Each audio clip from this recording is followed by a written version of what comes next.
अस्सलामुअलैकुम दोस्तों और बुजुर्गों, आज हम आपको हमारे समाज की एक बुराई के बारे में बात करना चाहते हैं, जो कि धोखा और फरेब है।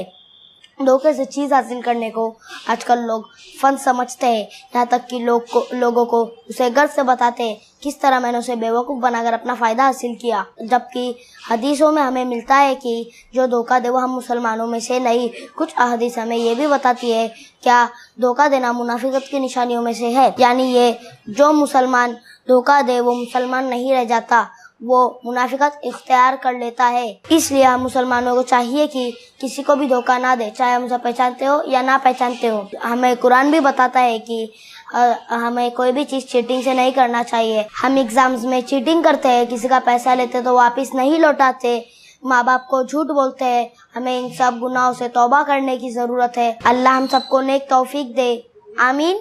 जज़ाकल्लाह। अस्सलामु अलैकुम वरहमतुल्लाहि वबरकातुहू। हर जगह